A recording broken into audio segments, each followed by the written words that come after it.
House passes bill that could see TikTok banned in the U.S. Okay, House passes bill that could see TikTok banned in the U.S. Let's kind of go through a couple of these things here.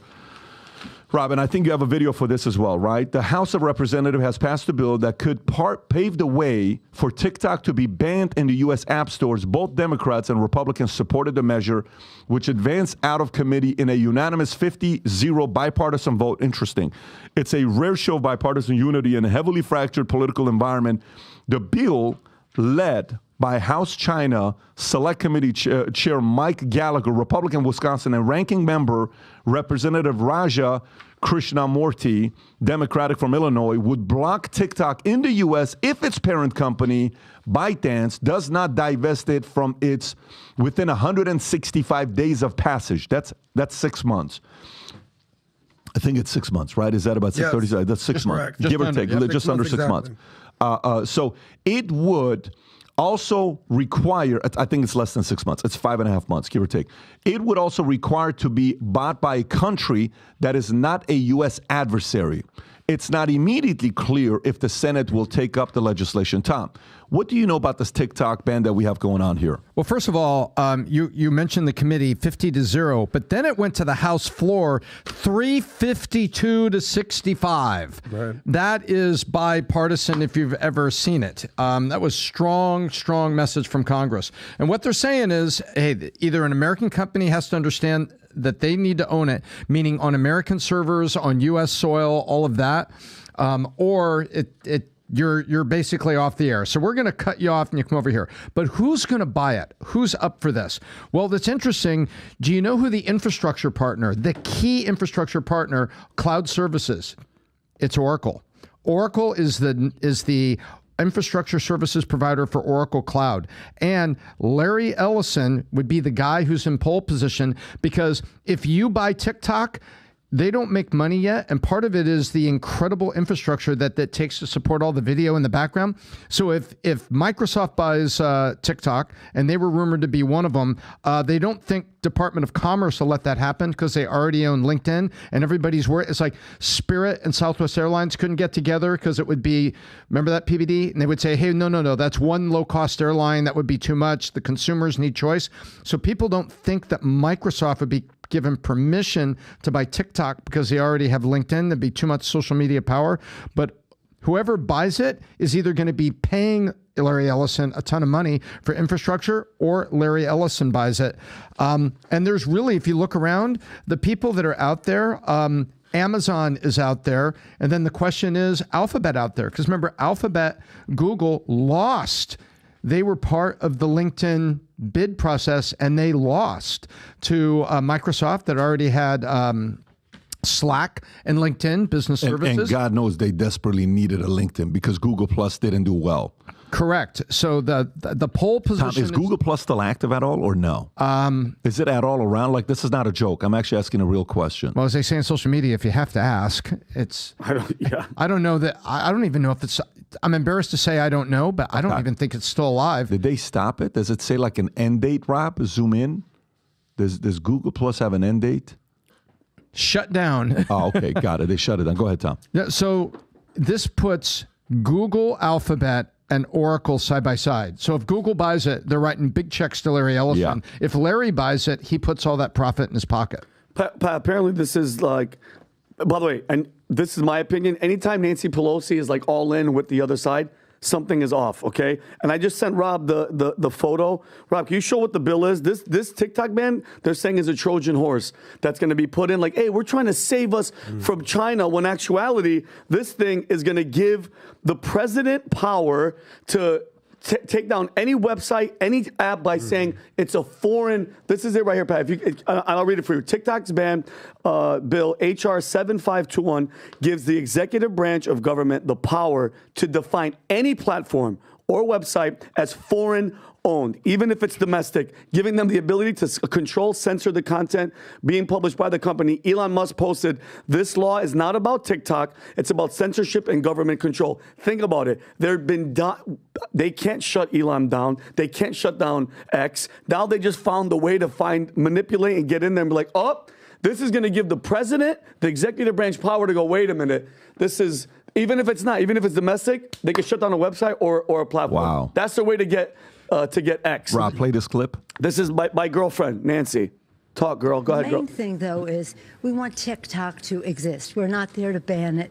I've said we want to make it tic-tac-toe. We have to see the divesting of it from the Chinese government, having the custodial possession of the data, whether they have used it. She's drunk. She's 3 martinis in. Custodial access to the data. Yeah, that's the question. So there's 2 questions here. The first question is, who's going to buy it? That's a question I answered, and this is what came out of committee. The second question is, to your point, very good point, is what ends up being in the bill. Exactly. Because it's a bill, not just an executive action to say, hey, for national security purposes, you need to sell and divest. They're actually putting a bill together to force it. And we all know that when it's in a bill, we had this big argument last time, and I yelled at Adam, is that what's in the bill, what else is in the bill is what's the problem. Yeah. Mm-hmm. Well, Vinny, you bring up a great point. The whole Trojan horse concept. Rob, I sent you something. The person that basically brought daylight about this was the representative from Kentucky, Thomas Massey. He's been out there. I sent you his tweet right there. But you're absolutely right. He basically said in the tweet, the so-called TikTok ban is a Trojan horse. The website will be given the power, the president will be given the power to ban websites, not just apps. Oh, wow. There it is right there. The person breaking the new law is deemed to be the U.S. or offshore internet hosting service or the App Store, not the foreign adversary. I'm actually super appreciative that we're hearing both sides, because I've been very outspoken, especially last podcast, like China and the CCP cannot be trusted. Espionage, data collection, surveillance, sowing discord, Gen Z indoctrination. There's a lot to be said of why TikTok should be divested, sold off, everything like that. So there's been leaks. You know, we've talked about whistleblowers with Boeing. We've talked about whistleblowers with January 6th. There's been whistleblowers or leaks within TikTok. And one of the whistleblowers says, listen, whatever you hear from the CEO, Xu Zichu, don't believe it, because everything is seen in China. All data flows to China. You know, we're talking about this House committee that voted 50-0 to ban TikTok. Well, there's a committee in China, and they're part of the CCP, and they're embedded within ByteDance that owns TikTok. And you know what they're called? The committee. And they get to view all the data that is around the country, so around the world. So it's a great conversation to be had. I think it was 50 Democrats who voted against this, 15 Republicans. But at the end of the day, 352 congressmen. There's the number right there. Yeah. 352 to 65. You know, there's a saying out there that when both parties agree upon something, be very skeptical. Yeah, and at the end of the day. Yeah, I'm sorry, go ahead. Yeah, no, at the end of the day, I'm thinking like, who's encouraging to keep TikTok?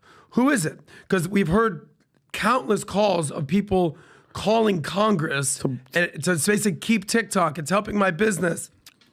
Teenagers calling their congressmen because they're obviously this is not that though, addicted. Right? This isn't about shutting down TikTok, because whoever ends up shutting down TikTok in the U.S., you're gonna lose that voter base, whatever that voter base is, right? Sure. So they're all very, very careful on who it gets the credit for that, right? Of course. Yeah. So it's kind of like yesterday we're having a conversation with one of my guys, and you know, he's a PhD guy, and the conversation is about, hey, you know, the daughter is is not a very good swimmer, okay? Okay. And but the father, it's a very interesting dynamic. The father is like, no, but I think she's going to be an Olympic swimmer, and the mother was a swimmer. Oh. And the mother's telling the father, like, listen, your daughter's not going to be a Olympic swimmer. She's lazy. She doesn't do this. She doesn't do that. And people at her age, when it comes down to, no, but she's going to be a swimmer. So I'm having a conversation here saying, how do I break this down to that person, my husband, that my stepdaughter is not going to be a professional swimmer? I said, well, always find somebody else to give bad news like that. Yeah. If it's a dynamic like that, you're marrying somebody with another kid, the father is always going to protect their kids than the new spouse that they're married to, right? Nobody here wants to get the credit for that. Having said that, that's not what they're saying. They're not saying shutting down TikTok in the States. They're simply talking about divesting and having somebody else own them. Now, while they're doing that, if, Tom, you guys are saying that this is going to be a bill, they can always revert back, because right now they could agree here together, right? Fast forward in 2028, go to 2032. All of a sudden, Elon Musk, hey, listen, we're not liking this, and we have to divest. He owns too many companies. He owns Tesla. He owns this. He owns that. We have to divest. What's going on with Twitter? And that could be a way for them to use this as a bill to get a company that is an opposing company to all the other social media companies they control to give up control as well. And you nailed it. Like, think about it. You know why the left hates Elon? Because he's letting us talk. He's letting everybody open opinion, either good or bad. We get to see it. And that's why all the he's on drugs. His brain is gone. He's messing with women. I'm telling you right now, this in the long run is going to come back. They're going to try to shut down X because of this type of bill. I'm telling you right now. Because, by the way, Adam, you said, you know who owns ByteDance? So if you like this clip and you want to watch another one, click right here. And if you want to watch the entire podcast, click right here.